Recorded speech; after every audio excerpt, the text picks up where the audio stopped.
Hey everyone, it's Robin. Today we're going to talk about osmosis, which is something you have actually probably heard about before, but you might not have known that it was a colligative property. Well, today we're going to talk about how the concentration of a solution can affect the amount of osmosis that goes on in a system. First of all, a couple of quick reminders. What is a colligative property? A colligative property is a property of a solution, usually an aqueous solution, but not always. And it is a property that is dependent on how much solute there is in that solution. So the more solute there is, the more the colligative property intensifies. Another quick reminder of something we've talked about before is the Hoff Factor. We use the Hoff Factor when we have a colligative property that is dependent on the concentration of ions or particles in the solution rather than the concentration of the solute in general. And so an example of that would be sodium chloride, an ionic compound. We put it in water, it dissociates into sodium and chloride, two different ions. And so the Hoff factor for that would be 2. Calcium chloride, when it splits, will split into calcium and 2 chloride ions. That gives it a Hoff factor of 3 because there are 3 total ions in solution. And another reminder that only ionic compounds split when you put them into solution. And so anything that's not ionic is going to have a Hoff factor of 1. So when we talk about osmosis, we're talking about a movement of water molecules through a membrane that only allows solvent molecule to pass through it. Let's talk a little bit more about that membrane. Membrane is anything that separates one solution from another. When we talk about membranes, we often talk about permeability. In other words, how much can substances get through that membrane? So you'll hear the term permeable, which means that pretty much anything can get through. You'll hear the term impermeable, which means nothing can get through. And in between those two, there's this thing called semi-permeable, which means that some stuff can get through. So let's look at a concrete example of those sorts of membranes. Hey y'all, it is raining in the Pacific Northwest. What a surprise! Now I want to go out in my garden and I don't want to get wet. So what am I going to do? Well, for super good rain protection, I can take this clear plastic, it's heavy duty clear plastic, and I can use this. The rain does not get through this stuff. It is completely impermeable to rain. But it's kind of awkward holding a big sheet of plastic over me, so maybe I can do something that's a little bit more convenient for me. How about this nice rain jacket? This also is pretty waterproof. And for what I'm doing right now, I would say this is excellent at keeping out rain. But let me tell you, one time I went hiking in Olympic National Park in the Hoh rainforest, trying to wear something like this, and it soaked right through. So what does this tell me? It tells me it lets through very little water, but it does let some water through. This is what we would call a semi-permeable raincoat. Well, of course, the other thing I could do is I can just be a total Washingtonian and just walk around like this. I actually do that a lot of time in the rain because I like rain.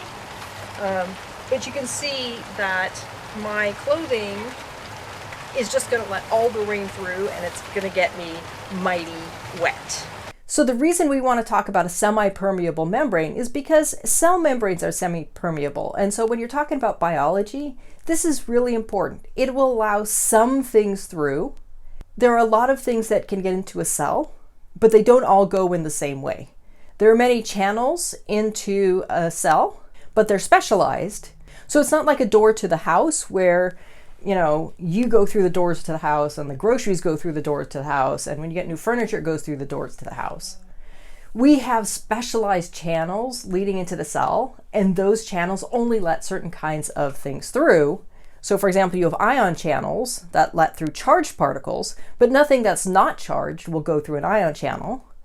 By contrast, we have what we call an aquaporin that lets water through, and water's not charged.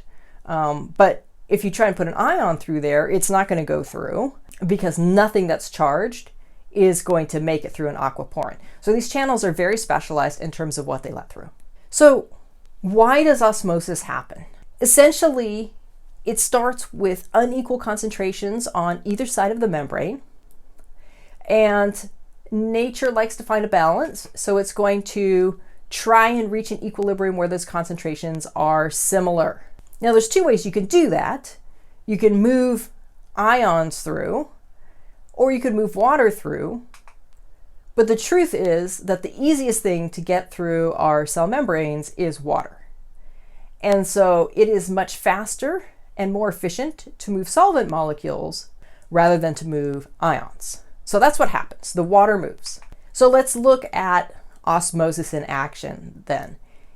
In this little cartoon, I've got a bunch of blue dots that represent water molecules, and I have a bunch of red dots that represent ions. On this side, we have 16 total molecules, of which 2 are ions, so that's 12.5%. On this side, we have 20 total molecules, of which 4 are ions, which means 20% of our molecules are ions. So here we have an unequal concentration of ions. What can we do? We could move ions to try and juggle that around, but again, it's a lot more efficient to move water, and so water is what we're going to move. And so if we move 4 water molecules over to this side, what we see is a change in concentration for both sides, right? On the one side where we have 2 ions, we now have 12 total molecules, which gives us a 16.7% ion concentration. On the other side, we now have 24 total molecules and 4 ions, which is also a 16.7% concentration. So without moving any ions at all, we can actually change the ion concentrations. So what I want to do is talk about the part that is actually a colligative property, which is osmotic pressure. If you think about how water moves into a space when we're talking about osmosis, you have to understand that the more water moves in there, the more volume it's going to take up. If you have an area that's increasing in volume, that volume increase is going to be pushing outward. And that outward push is osmotic pressure. So let's look at a cartoon of that. Let's say we have a dish of mostly pure water. And now let's take a cylinder that's open on both ends, and we're going to close it off by slapping a membrane on the end, a semi-permeable membrane. And on top of that semi-permeable membrane, we're going to throw a concentrated solution of some sort of ion, and we're going to throw a piston on top of that. Now let's take that cylinder and let's stick it in our dish of pure water. And now you have a situation where osmosis can occur because you have pure water in the dish, and then you have a very concentrated ion solution in your cylinder. And so solvent is going to naturally flow into the cylinder. And as it flows into the cylinder, it's going to expand the volume of solution that is in that cylinder. Now, what if we didn't want it to expand? Is there any way we could stop water from flowing into the cylinder? There is. We could actually push down on that piston and apply a force. And if we put enough force, we could actually keep water from flowing by osmosis into the cylinder. So we're going to talk about a couple of ways that we calculate osmotic pressure. The first way is with this classic formula. And let's look at the components of that formula. We've got the osmotic pressure. Now, if you don't know what this symbol is, this is a capital pi. Did you know that Greek letters have both small and capital forms? In math, when we talk about the circumference of a circle or whatever, we use the small form of pi. Here we're using the capital form of pi. Remember, pi is Greek for P. So you could think about this as P for pressure. And then what else do we have? V for volume, the volume of solution. I is our Hoff Factor. N is the number of moles in solution. R is our gas constant, which seems like a weird thing to use when you're talking about solutions, but hey, it's pressure, and we know that pressure is related through the gas constant. And then T is our temperature, which is given in Kelvin, as we always do in these calculational things. So look again at that formula. Basic pi V which is basically PV equals I nRT. That's basically the ideal gas law with the Van Hoff factor, and we're substituting pi for P. So that one is pretty easy for people to remember. Let's use this to calculate osmotic pressure. In this problem, we're going to try and calculate the osmotic pressure that's exerted when we dissolve 0.110 moles of calcium chloride in a liter of water. So again, we have our formula. We're trying to calculate osmotic pressure, so let's take this formula and let's divide through by volume, so we can get osmotic pressure on one side of the equation and everything else on the other. What do we have? We have our I. I is the Van Hoff factor. What's the Van Hoff factor of calcium chloride? Well, calcium chloride splits into 3 different ions when you dissolve it in water. So that's our I. N is the number of moles that's given to us. R is the gas constant. Now, reminder that you often see gas constant in a number of different versions. For example, R equals 8.314 joules per mole Kelvin. And people always ask me which form of R to use. Remember, we're trying to find a pressure, so look for something that has pressure units in it. Like this one is the one that we are going to use almost all the time when we're talking about gases or pressure. Then we have our temperature in Kelvin and our volume. So we have all that information that we need to calculate the osmotic pressure. Let's go ahead and plug it all into the equation, and then we'll run it through our calculator, and we get 7.93 atmospheres. That is our osmotic pressure. So osmotic pressure is actually pretty easy to measure, and we can use that osmotic pressure to calculate some very important things. For example, we're going to use it right here to calculate the molecular mass of a compound. Say you have an unknown compound and you want to know what its molecular mass is. There are a number of different ways to do that, but this is one of them.